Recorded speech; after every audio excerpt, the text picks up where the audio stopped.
What up, JP Nation? It's your boy JP. If you're a returning subscriber, welcome back to my channel. If you're a new subscriber, welcome to my channel where we do basketball reaction videos. If you love the game of basketball like I do, make sure you subscribe to ItzJustJP down below and click the notification bell. You know where our next upload is, on the road to 40K. Thank you all so much for tuning in. Today we are reacting to another Nick Smith NBA video. Shout out to Nick Smith. Larry Bird, God disguised as Michael Jordan, the full story of Michael Jordan's 63-point game. So let me know your comments down below about the story. And if you want me to react to another Larry Bird video or Michael Jordan video, please let me know too as well. Make sure you rack up the likes as well. And without further ado, let's get into the video. Welcome to another Michael Jordan episode. We are doing 23 Michael Jordan videos in 23 days. Today, we have a great story. You probably have heard of the 63-point game against the Boston Celtics. That is very well known, but I don't think you've ever heard it quite like this. Today we have many players involved on that day, including Larry Bird, Kevin McHale from the Boston Celtics, but also many players from the Chicago Bulls. They include Dave Corzine, George Gervin, Michael Jordan himself, Charles Oakley, Kyle Macy, and many other players that played in this day are involved in this video and tell their own version on the story. So I hope you guys do enjoy it. This video really did take a long time to edit, so I'd greatly appreciate if you guys could hit that like button. It really does support the channel. Let's aim for 5,000 likes for the next episode. Subscribe if you are new. There is a playlist link in the description and on the top right of your screen. If you click on that playlist, you'll find all the Jordan episodes we've done so far. And also, here are the credits that we used in this video. Be sure to check out them in their entirety, and I hope you guys enjoy the video.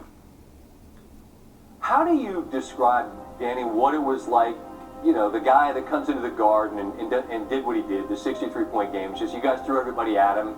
MJ dropped 63 in the playoffs. He gets 63. Michael had 63. Versus the Celtics. What was that game like? Just talking about it was crazy because you could tell in 1986 that he was going to be unbelievable player, the best player in the league potentially going forward. So I don't think that surprised anybody, but it's just amazing how Michael just became who he was. They traded him. Yo, that is facts too as well. Like, Michael Jordan was already on the up and up though. He had an incredible rookie season, and then in the second year he broke his foot midway through the second season, and then came back in time for the playoffs. And this is his coming out party. This is when, you know, Michael Jordan is on that level right there. This is the game right here that solidified himself, that he arrived. He arrived. Like, we remember Steph Curry's 54-point game against the New York Knicks at the Knicks. It was like, oh, he finally arrived, you know, just for example. So this is where he arrived, and man, he didn't disappoint after that. He did okay for himself, so. For George Gervin, who was the highest paid bull on that team, Iceman. $800,000. You were playing with the Iceman. So you played with Jordan as the first 2 years? His second year. Second year. Yeah. Man, that brother played so hard, man. I mean, in practice and in the game. Do you remember practicing against Mike? Oh, yes. Definitely. I've never seen, he was like a machine. You know, he would come in, he would never cross the line before practice. He would stand at the lines, chew gum, practice, chew his gum and talk. But once he crossed that line, he was a maniac. Bulls head coach Kevin Lockery knew the team had a star in the making. But the NBA is going to be a lot of fast-paced game, so I think I'm pretty prepared. When he was at practice, he played practice like it was the last thing on earth. He's a type of player that when he goes into practice, he gives it his all, he works hard, and the game become easy for him.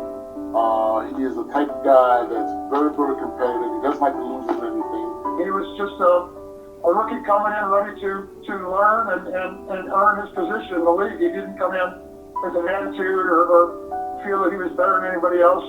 I get the impression that people are getting a negative view of Michael in terms of his ability to be a good teammate or how he acted as a teammate. And I think that's far from the truth. I think Michael was competitive. He was one of the greatest players, the greatest player in the history of the game. He wanted to win championships. The knock on Michael when he got into the league his first few years there was he was just a scorer. Were you on the bench for the 63-point game? Yeah. Yeah. So that's when Gervin didn't play that much. Yeah, I don't know how I stayed on the bench that long. That's crazy. And George Gervin was on the bench when MJ hit 63. I didn't know that. Yeah, wow. I mean, you know, he gonna get 63, but let me, you know, pass the ball a couple times. Right. So did you know? Yeah, because, you know, I was old on my way out, and Michael was coming in and, you know, really trying to show his presence. And, you know, he probably looked at me a little different. You know, he always called me, hey, old man. You know, when Michael came in, it was different because he was a scorer. He had a scoring mentality. And as he got better, they started getting better players around him. But I go, man, can this kid play? They keep talking about how good he is.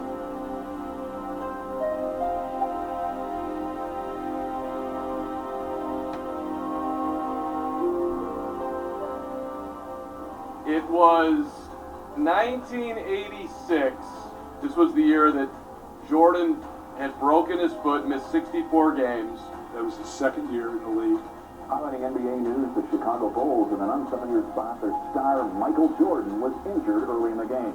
But it was a 111-105 victory as they beat Golden State. They're 3-0 on the young season. Last year's Rookie of the Year, Michael Jordan, out with a broken left foot.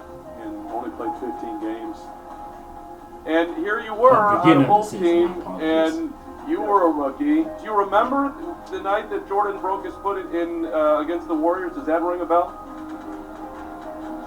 It was the third game of the season. It was my second season. We playing Golden State. I go up for a lob,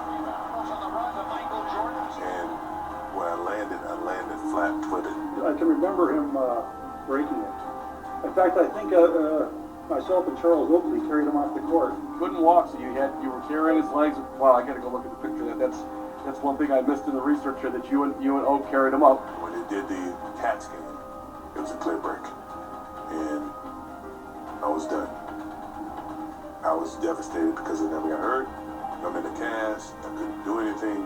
I was anxious. I'm pretty sure I was irritable to a lot of people. The Chicago Bulls brass wanted Michael Jordan to sit out the remainder of the season so they could secure a high lottery pick within the 1986 NBA draft. I was itching to do something. So I talked the Bulls into letting me go back to college. He threatened the Bulls to spend most of this spring playing pickup basketball in North Carolina with fellow Tar Heels. The unfamiliar role of bystander had Michael at wit's end, and he needed to find a way to lessen the pain. It was crazy because that was when I think he came back from surgery. It was in this gym where the rehabilitation process would begin. I just started going to the gym, shooting, and then I started playing 1-on-1, then I started playing 2-on-2, then I started playing 3-on-3. Next thing you know, I was playing 5-on-5, and the Bulls never knew I was doing it. And when I got back with the Bulls, my calf muscles and my injured calf was stronger than my uninjured calf. So the first thing they said, what in the hell you been doing, blah, blah. After my heart dropped out, I just dropped out, and oh my God. I gradually worked my way up to a point where I'm playing 5-on-5 in a game, and I got the confidence that the foot is completely healed and I can play on it. And you had the Bulls trying to hold Jordan back, and Michael is being pulled out of games. Oh, yeah. Bulls had a minute's restriction on him. And they didn't want him to play. They wanted him to restrict him. And Jason, I'm a ball player. I'm playing. If I'm on the court, I want to play my 35, 37 minutes. Checking into the game for the Bulls. He's back. Number 23, Michael. And that's what soured Michael Jordan's relationship with the Bulls management, especially Jerry Krause, especially when you put him on minutes restriction. MJ felt like I'm fine. Like, I want to play like 30-something minutes a game. Well, and then like the Bulls manager would look like they were trying to lose to try to get like a good draft pick too as well. So, but yeah, that's when it really soured. They talked about this in The Last Dance too. And yeah, Michael was pissed every single time he, like, if he gets cut, he goes in and plays for 2 minutes, he gets yanked right out. It's unbelievable. Everybody told me, you're a fool for playing. You should go home and relax and come back next season, see what happens. There's the double. He's a competitor. So now we start winning and we start getting into the playoff picture. As you guys are trying to make the playoffs, and Stan's fighting with management, Jerry Reinsdorf and Jerry Krause are thinking long term. Michael wants to play. He helped lead the Chicago Bulls to the 1986 postseason. It was just amazing how he was fresh. I mean, you know, he ain't played but 20 games, but he only played 82. So the Bulls made a late season rush into a playoff berth, which ironically cost them a chance at one of the first 7 choices in next year's draft. Essentially wills his team with a losing record into the playoffs. And what is their reward? Well, they get to play the almighty Boston Celtics. The 86 You guys team. ended up going to the playoffs and playing the Boston Celtics. One of the greatest teams. They won 33 games. Well, Michael's coming off a pretty serious injury, and we didn't know what to expect. And this night they had lifted the minute restriction. The first 2 games, Michael gets 49, we win. You can say the games came a long way because back then they used to open the windows in arenas to keep the floor from sweating. Yeah. Because of the ice, you know what I'm saying? Now they ain't got to do that. But I don't know if you remember back then. That used to walk in the gym. Yeah. Man, the folks, I'm talking about freezing in there and the floor just slippery all over the place. I've always been cold. I mean, it's cold outside and you got ice on the bottom. Like, I mean, it's just crazy. Of all the teams I've been on, there's no question that was the best team. It's hard to imagine that 6 weeks ago you were sitting on the bench. Yeah, it is. Very hard for me to imagine. I'm very happy I'm playing down. I'm very happy I can contribute to the team. This is the opportunity to play against Larry Bird and the Boston Celtics. And this is showtime. Michael Jordan is back and there are no limits to his playing time. He's really ready to cut loose. And we're about ready to go at the Boston Garden. They took all the limitations off, and it was like unleashing a wild dog.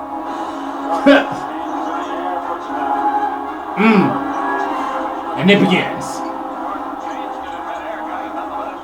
Our whole thing was just do what we can do to hold Michael down. But you don't hold the great ones down. Woo!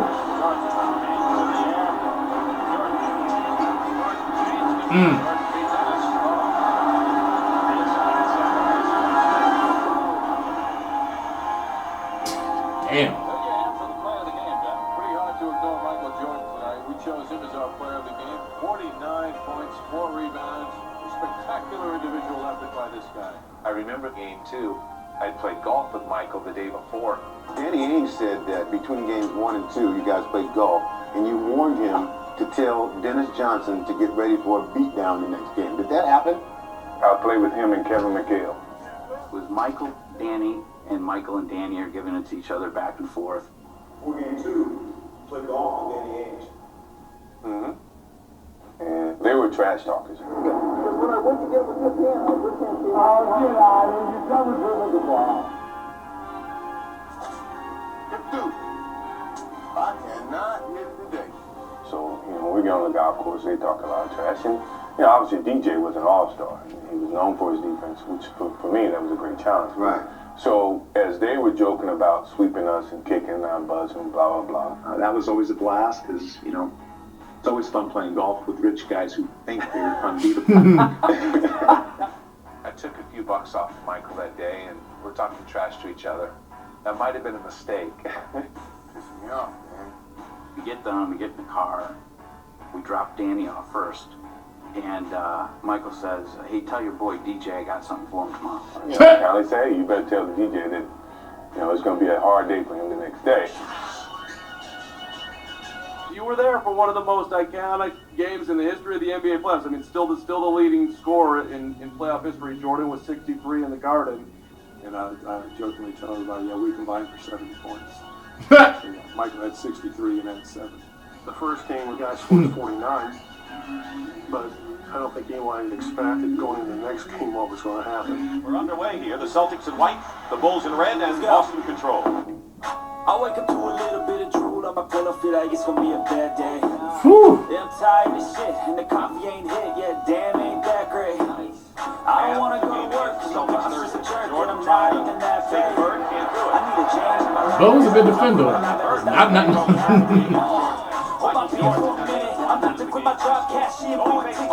Oh my God.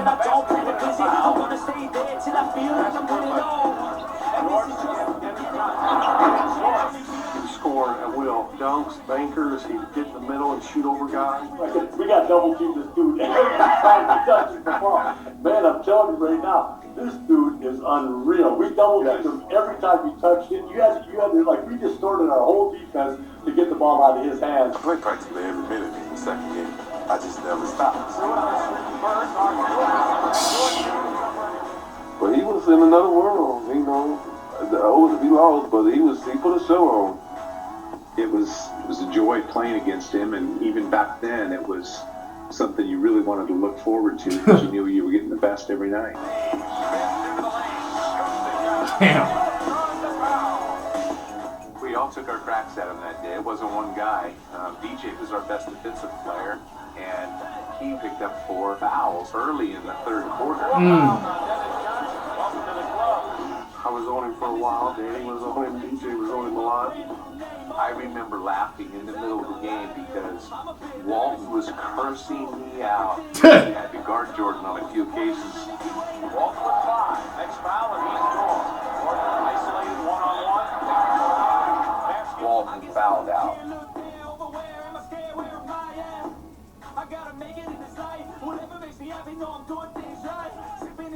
Woo! It was a high-scoring game. Fortunately for us, we had the last shot.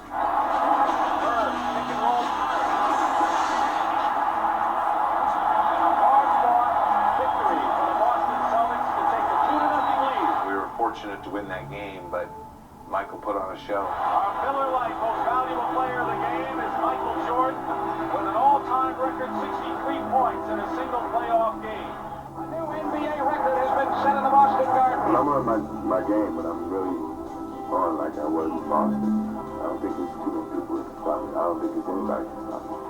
We ended up winning the series, but it was an incredible playoff performance. I've never seen it before, and I had never seen it after. I didn't win the game. I'd much rather score less and win the game than lose the game and score 63 points. Larry Bird talks about that game like it was the new coming of Jesus or something. He paid me the highest compliment, and I think that was very gratifying that I earned Larry Bird's respect. And he was popping and stopping. What Larry say? What Larry say? Tonight, I think I witnessed Jesus on the basketball court. Larry Bird, yeah. That wasn't Michael Jordan out there. It was God disguised as Michael Jordan. Rephrase that, I mean cut you off. God in the basketball uniform. After the game, Larry Bird would say, I didn't think anyone was capable of doing what Michael has done to us. Nobody like him. Point blank. I never seen nobody play like he plays. And you can include all of them. It was like they did everything they could for to have advantage. And you already got advantage. You got Bird, Kevin Kell, Harris, and DJ. Like what more? And you got Red Auerbach looking down. It's hard to believe a guy scored that many baskets. 2 overtimes.